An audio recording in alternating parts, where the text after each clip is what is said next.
1 मई से 18 से ज्यादा उम्र के लोगों के लिए वैक्सीनेशन शुरू हो रहा है। अब जाहिर सी बात है, ऐसे में लोगों के मन में वैक्सीनेशन को लेकर कई तरह के सवाल हैं, लेकिन चिंता मत करिए, उनके जवाब हम आपको दे रहे हैं। वैक्सीन के लिए रजिस्ट्रेशन कैसे करें? वैक्सीन का रजिस्ट्रेशन आप आरोग्य सेतु ऐप या कोविन पोर्टल पर कर सकते हैं। यहाँ आप अपनी सुविधा से वैक्सीन लगवाने का दिन और समय तय कर सकते हैं। रजिस्ट्रेशन के लिए किन किन डॉक्यूमेंट्स की जरूरत होगी? रजिस्ट्रेशन के लिए एक पासपोर्ट साइज फोटो के साथ कोई भी एक सर्टिफाइड फोटो आईडी प्रूफ जैसे Aadhaar, driving licence, PAN card, voter ID वगैरह की जरूरत होगी। क्या वैक्सीन लगवाने के समय भी फोटो आईडी ले जानी होगी? हाँ, जो आईडी आपने रजिस्ट्रेशन के समय दी थी उसी को साथ ले जाना होगा। वैक्सीन के कितने डोज होंगे और कितने दिनों के अंतर पर इन्हें लेना होगा? दोनों वैक्सीन के 2 डोजेस दिए जाएंगे। कोविशील्ड के पहले और दूसरे डोज के बीच 4 से 8 हफ्तों का, तो वहीं कोवैक्सीन के दोनों डोजेस के बीच 4 से 6 हफ्तों का फासला रहेगा। क्या दोनों डोजेस के लिए अलग अलग रजिस्ट्रेशन कराना पड़ेगा? नहीं, दोनों डोजेस के लिए एक बार ही रजिस्ट्रेशन कराना होगा। कोवैक्सीन और कोविशील्ड में बेहतर वैक्सीन कौन सी है? क्लिनिकल ट्रायल्स में दोनों ही वैक्सीन वायरस को रोकने में कारगर पाई गई हैं, इसीलिए दोनों ही वैक्सीन बेहतर हैं। क्या मैं दोनों वैक्सीन में से कोई भी वैक्सीन कभी भी लगवा सकता हूं अपने मन से? नहीं, ये इस पर निर्भर करता है कि आप जिस वैक्सीनेशन सेंटर पर जाएंगे वहाँ कौन सी वैक्सीन अवेलेबल है। मुझे पहले कोरोना हुआ था, अब मैं बिल्कुल पूरी तरीके से ठीक हूँ। क्या अभी भी मुझको वैक्सीन की जरूरत है? बिल्कुल, कोरोना के कई मामले रीइंफेक्शन के हैं, इसलिए आप रिकवर हो गए हों तब भी वैक्सीन लगवाएं। किन्हें वैक्सीन नहीं लगवानी चाहिए? प्रेग्नेंट महिलाएं, स्तनपान करा रही महिलाएं, कोरोना मरीज या किसी भी गंभीर बीमारी से पीड़ित व्यक्ति वैक्सीन न लगवाएं। मैंने पहला डोज कोवैक्सीन का लगवाया, दूसरा कोविशील्ड का लगवा सकता हूँ? बिल्कुल नहीं, आप पहला डोज जिस भी वैक्सीन का लगवा रहे हैं दूसरा डोज भी उसी वैक्सीन का लगवाएं। क्या वैक्सीन लगवाने के बाद भी मास्क लगाना पड़ेगा? बिल्कुल, वैक्सीन लगवाने के बाद भी पहले की तरह ही सावधानी बरतना जरूरी है। शरीर में एंटीबॉडी बनना कब शुरू होगी?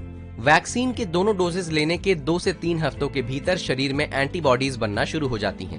वैक्सीन लगने के बाद किस तरीके लक्षण दिख सकते हैं? जिस जगह वैक्सीन लगाई गई वहां हल्का दर्द, सिर दर्द, बुखार, चिड़चिड़ापन, चक्कर आना जैसे लक्षण दिख सकते हैं। ऐसा होने पर डॉक्टर की सलाह से दवा ले सकते हैं। क्या वैक्सीन लगाने के बाद भी कोरोना हो सकता है? वैक्सीन कोरोना से बचाव की 100% गारंटी नहीं देती है, लेकिन कोरोना से लड़ने में आपकी शक्ति जरूर बढ़ा देती है। वैक्सीन से पीरियड्स पर कोई असर तो नहीं पड़ेगा? नहीं, पीरियड्स एक पूरी तरह से नेचुरल प्रक्रिया है। वैक्सीन का इससे कोई लेना देना नहीं है। वैक्सीन की कीमत कितनी है?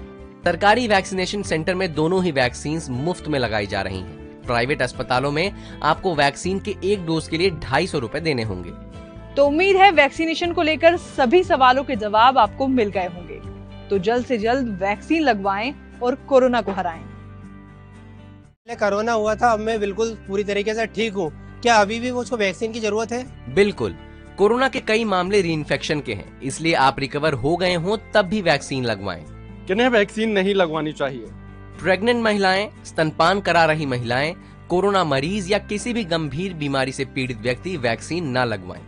मैंने पहला डोज कोवैक्सीन का लगवाया, दूसरा कोविशील्ड का लगवा सकता हूँ? बिल्कुल नहीं, आप पहला डोज जिस भी वैक्सीन का लगवा रहे हैं दूसरा डोज भी उसी वैक्सीन का के 2 डोजेस दिए जाएंगे। कोविशील्ड के पहले और दूसरे डोज के बीच 4 से 8 हफ्तों का, तो वहीं कोवैक्सीन के दोनों डोजेस के बीच 4 से 6 हफ्तों का फासला रहेगा। क्या दोनों डोजेस के लिए अलग अलग रजिस्ट्रेशन कराना पड़ेगा? नहीं, दोनों डोजेस के लिए एक बार ही रजिस्ट्रेशन कराना होगा।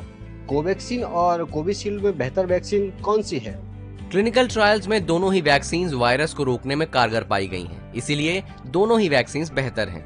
क्या मैं दोनों वैक्सीन में से कोई भी वैक्सीन कभी भी लगवा? शरीर में एंटीबॉडीज बनना शुरू हो जाती हैं। वैक्सीन लगने के बाद किस तरीके लक्षण दिख सकते हैं? जिस जगह वैक्सीन लगाई गई वहां हल्का दर्द, सिर दर्द, बुखार, चिड़चिड़ापन, चक्कर आना जैसे लक्षण दिख सकते हैं। ऐसा होने पर डॉक्टर की सलाह से दवा ले सकते हैं। क्या वैक्सीन लगाने के बाद भी कोरोना हो सकता है? वैक्सीन कोरोना से बचाव की 100% गारंटी नहीं देती है, लेकिन कोरोना से लड़ने में आपकी शक्ति जरूर बढ़ा देती है। वैक्सीन से पीरियड्स पर कोई असर तो नहीं पड़ेगा? जरूर बढ़ा देती है। वैक्सीन से पीरियड्स पर कोई असर तो नहीं पड़ेगा? नहीं, पीरियड्स एक पूरी तरह से नेचुरल प्रक्रिया है। वैक्सीन का इससे कोई लेना देना नहीं है। वैक्सीन की कीमत कितनी है? सरकारी वैक्सीनेशन सेंटर में दोनों ही वैक्सीन मुफ्त में लगाई जा रही हैं। प्राइवेट अस्पतालों में आपको वैक्सीन के एक डोज के लिए 250 रुपए देने होंगे। तो उम्मीद है वैक्सीनेशन को लेकर सभी सवालों के जवाब आपको मिल गए होंगे। तो जल्द से जल्द वैक्सीन लगवाएं और कोरोना को हराएं।